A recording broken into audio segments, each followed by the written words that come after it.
Hello નમસ્કાર વિદ્યાર્થી મિત્રો, આપણી આ યુટ્યુબ ચેનલ પર આપ સર્વનું હાર્દિક સ્વાગત છે। તો વિદ્યાર્થી મિત્રો, આજના વિડીયોની અંદર આપણે વાત કરવાના છે ધોરણ 10 વિષય ગુજરાતી અને આવનારી બોર્ડ પરીક્ષાની અંદર ખૂબ જ ઉપયોગી થાય તેવું મોસ્ટ આઈએમપી પ્રશ્નપત્ર અને એમઆઈ વિભાગ બીનું સંપૂર્ણ સોલ્યુશન તમને આ વિડીયોની અંદર આપવામાં આવશે।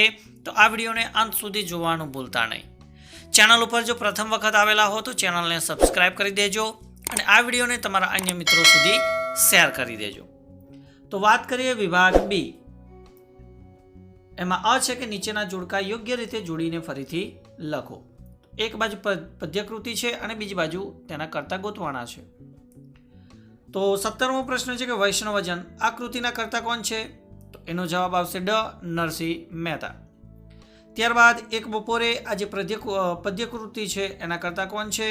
તો જવાબ આવશે રાવજી પટેલ।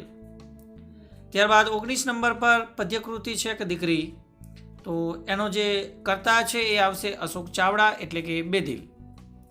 અને 20મું છે કે વતનથી વિદાય થતા, તો આ કૃતિના કર્તા આવશે જયંત પાઠક।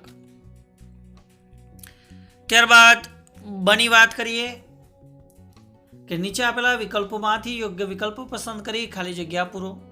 તો દરેકનો એક ગુણ છે, એમ ટોટલ આ 4 ગુણના વિકલ્પ રહેશે। એમાં પ્રશ્ન 21 છે કે ભણે નરસૈયો તેનું ખાલી જગ્યા કરતા કુળ 71 તાર્યા રે। તો અહીંયા જવાબ વિકલ્પની અંદર તમે ભજન, દર્શન અને કીર્તન જોઈ શકો છો, પરંતુ સાચો ઉત્તર આવશે દર્શન।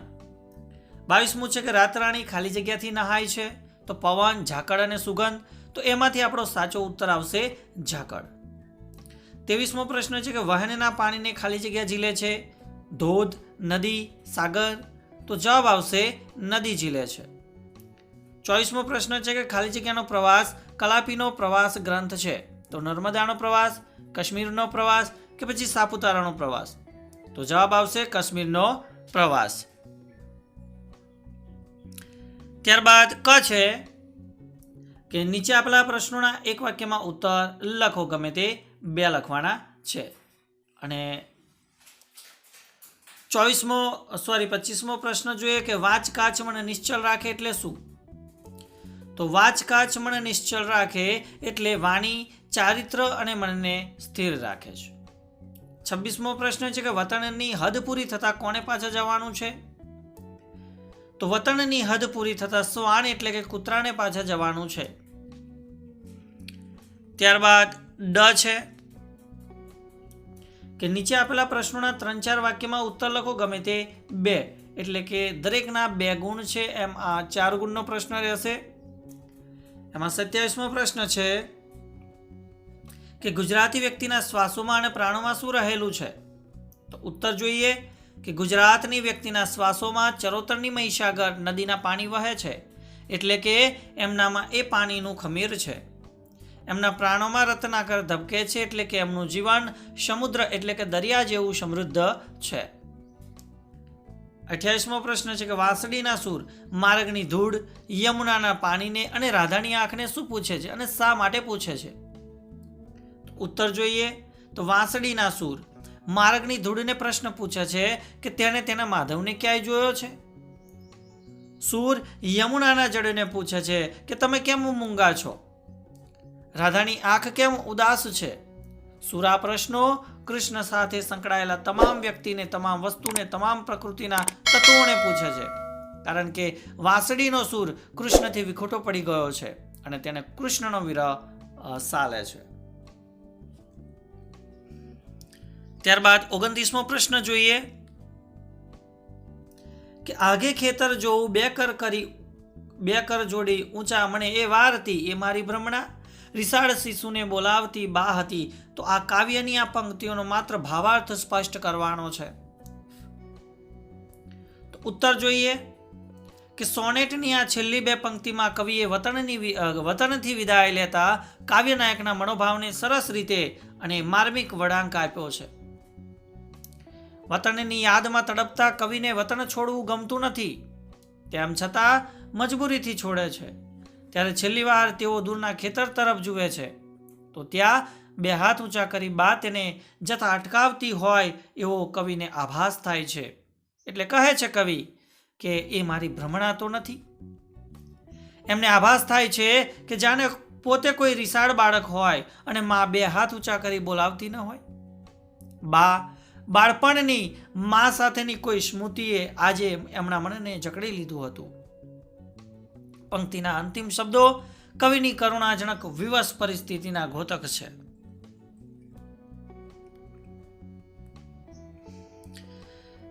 ત્યારબાદ વાત કરીશું વિભાગ એ કે નીચે આપેલા પ્રશ્નોના 10-12 વાક્યમાં મુદ્દાસર ઉત્તર લખવાના છે. ગમે તે બે એટલે કે 3 ગુણનો પ્રશ્ન એક છે.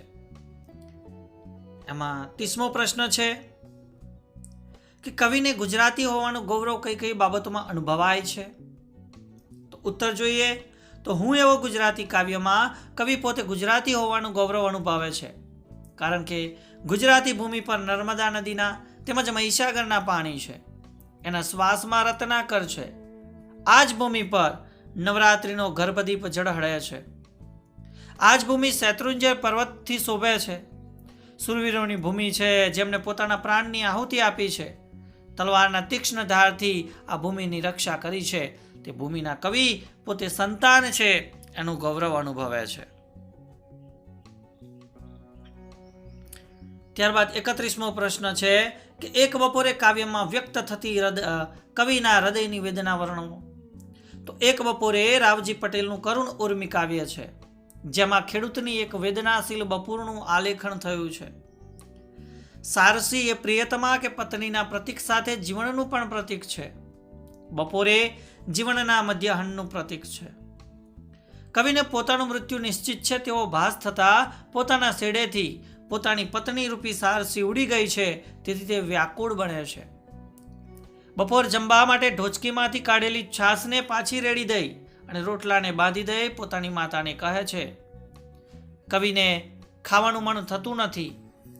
જમ્યા પછી ચલમ ફૂંકવામાં પણ આનંદ આવતો હતો, તે હવે એમાં પણ એમને કસ લાગતું નથી. કવિને ચેન પડતું નથી. આકાશમાંથી અંગારા વરસતો તડકો પડે કે પુષ્કળ વરસાદ પડે અને ખેતરમાં ગળા સુધી ઘાસ ઉગી જાય તો પણ એમને ચિંતા નથી. માત્ર નિષ્ક્રિય બનીને જીવનના અંત સુધી મોવડાની છાય તળે પડી રહેવું છે. ખેતરમાં બળદને હળ સાથે જોતરવાની ના પાડે છે. જીવનના મધ્ય ભાગમાં ક્ષય જેવા વ્યાધિનો ભોગ બનેલ એમના જીવનમાંથી રસ ઉડી ગયો છે. કવિ એકલતા અનુભવે છે, વેદના અનુભવે છે. આથી કવિને ખાવા પીવામાં કે કામમાં પણ મન લાગતું નથી. ત્યારબાદનો પ્રશ્ન છે કે બોલિયાના કાવ્યનો મધ્યવર્તી વિચાર સ્પષ્ટ કરો. કે બોલિયાના કાવ્યમાં કવિ માણસને જીવનબોધ આપતા કહે છે કે જીવનમાં દુઃખ કે સંઘર્ષ તો આવવાના જ. એમને માણસે એકલા જ સહન કરવા, કેમ કે સમાજમાં એવા લોકો હોય છે જેમને માણસની વ્યથા જાણવામાં જ રસ હોય છે, એટલે એની આગળ વ્યથા કહેવાથી કોઈ અર્થ સરતો નથી. નિર્જન માર્ગ હોય કે સુનિસીમ હોય, પણ માણસે તો પોતાનું ગાન ગાતા ચાલવાનું છે. ગામને પાદર લાખો લોકોનો સમૂહ ભેગો થયો હોય ત્યારે સૌ પોતપોતાની ધૂનમાં હોય છે. તારામળી અંધારી રાત હોય કે રણનો ભયંકર તાપ હોય, અર્થાત ગમે તેવી પરિસ્થિતિ હોય, માણસે પોતાની વ્યથા એકલા જ સહન કરવાની હોય છે. હૈયામાં દુઃખનો ગમે તેટલો અગ્નિ સળગતો હોય, પણ બહારથી તો શીતળતા જ રાખવાની હોય છે. તો મિત્રો, ધોરણ 10 વિષય ગુજરાતીની અંદર મોસ્ટ આઈએમપી પેપર અને તેમાં વિભાગ બીનું સંપૂર્ણ સોલ્યુશન આપણે નિહાળ્યું. તો વિડીયો ચોક્કસથી ગમ્યો હશે તો લાઈક કરજો, શેર કરજો અને ચેનલને સબસ્ક્રાઈબ કરી દેજો. Thank you. આભાર.